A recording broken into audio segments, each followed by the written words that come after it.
2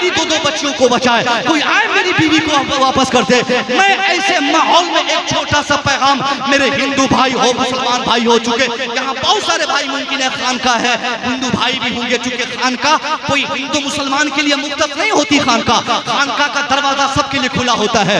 ہندو ہو وہ بھی آ جاؤ, مسلمان ہو وہ بھی آ جائے, سکھ ہو وہ بھی آئے, اپنے ہو وہ بھی آئے, غیر ہو وہ بھی آئے, دوست ہو وہ بھی آئے, دشمن ہو وہ بھی آئے. اس لیے خانقاہ سے جو پیغام ہو ایک عام پیغام ہو. ہماری خانقاہ جہاں بھی دیکھی گئی ہے وہاں غیروں کو بھی عزت دی جاتی ہے, تاکہ غیر ہماری خانقاہ میں جا کر اسلام سمجھنے کی کوشش کرے, اسلام کو قریب سے محسوس کرے, وہاں کے مشائخ کو دیکھے, پیران اعظام کو دیکھے, ان کے تقوی کو دیکھے, ان کی پاکیزگی کو دیکھے, ان کی زندگی کو دیکھے. تو وہ لوگ جو اسلام کے تعلق سے کنفیوژن اپنے دماغ میں رکھے ہوئے ہیں, کم سے کم پیران اعظام کو دیکھ کر وہ اسلام کو محسوس تو کر سکتے ہیں.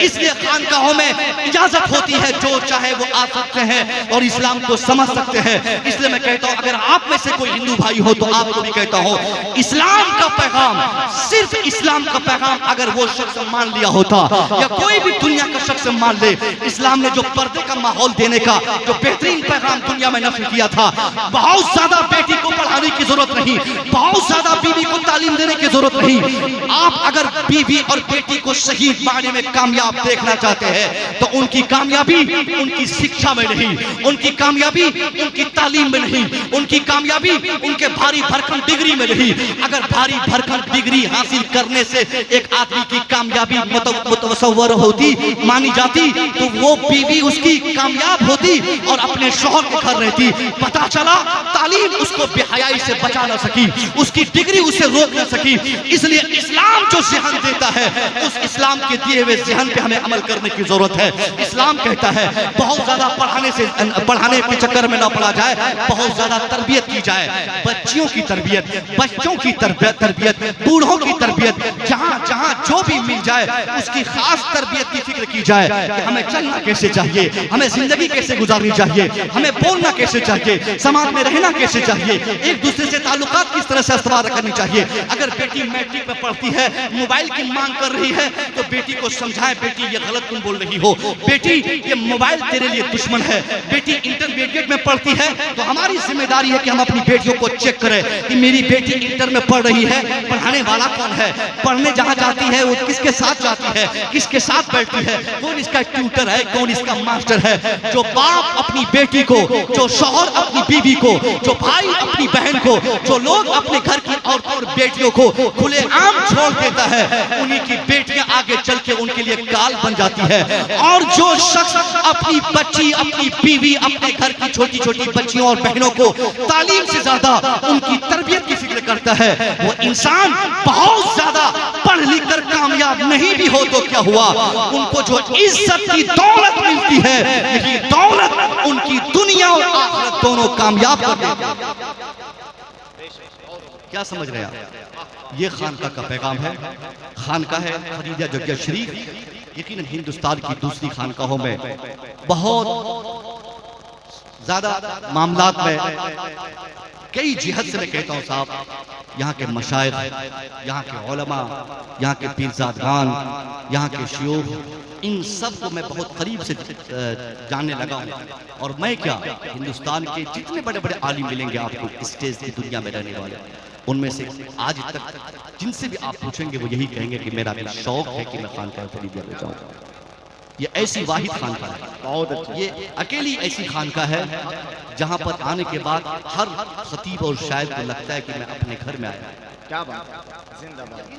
کوئی الجھن نہیں, کوئی ہیجیٹیشن نہیں, کوئی تکلیف نہیں.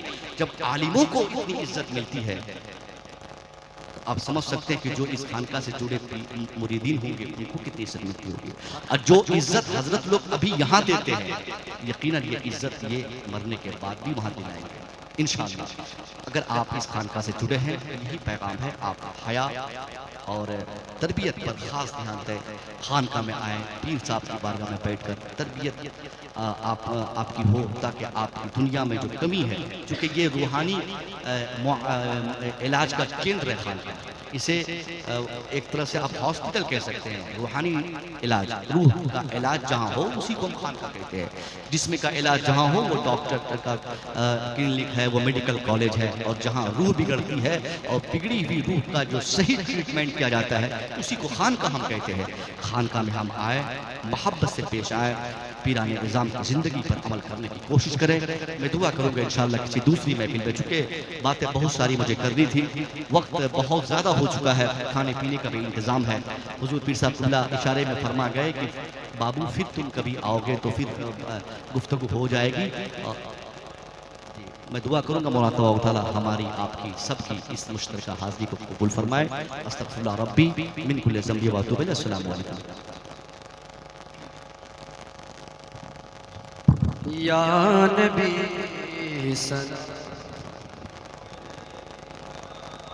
یا رسول سلام علیکہ، یا حبیب سلام علیکہ، صلوات اللہ علیکہ، شاہد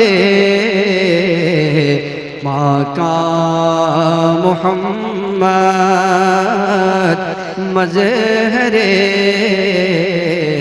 رحمہ محمد، دلبر خوبا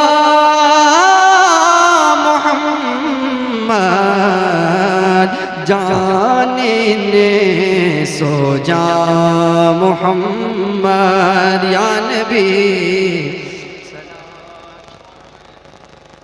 یا رسول سلام علیکہ، یا حبیب سلام علیکہ، صلوات اللہ علیکہ، مرتے دم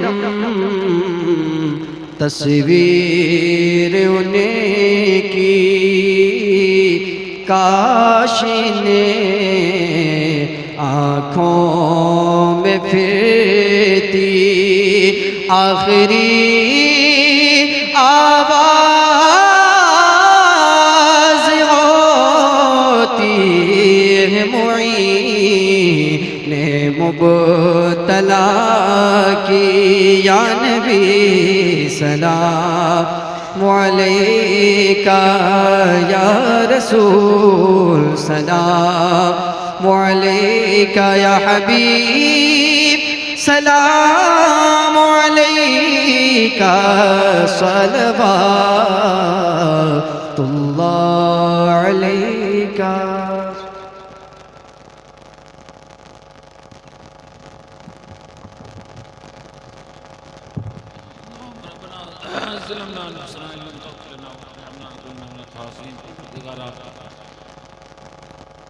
مولا آج کا یہ محفل، یہ جشن میلاد النبی صلی اللہ علیہ وسلم تو بہت وسالی تعریف کا جو بنا گیا ہم نے سے قبول فرما۔ اے مولا ہم تمام کی حاضری کو اور سرور کائنات صلی اللہ علیہ وسلم کی بارگاہ میں جو ہدیہ نعت کا گلدستہ پیش کیا گیا، اور علماء کرام کی خطابت کو یہ پروردگار ان تمام کی اداؤں کو سے قبول عطا فرما۔ اے مولا جتنے حضرات یہاں پہ موجود ہیں مولا ہم تمام کی حاضری کو تو سے قبول عطا فرما۔ ان بزرگان دین کے توسط سے نسبت سے ہم تمام کے گناہ کبیرہ گناہ صغیرہ ملاقوں سے معاف فرما، اور ہم تمام بزرگان دین کے فیوز برکات سے ہم تمام کو مالا مال ہو کر مولا رحمت للعالمین کے رحمت کے سائے میں سرکار غوث پاک اور مسلک اعلیٰ حضرت ان بزرگان دین کے سائے میں ہم تمام کو زندگی گزارنے کی توفیق رفیق عطا فرما۔ اللہ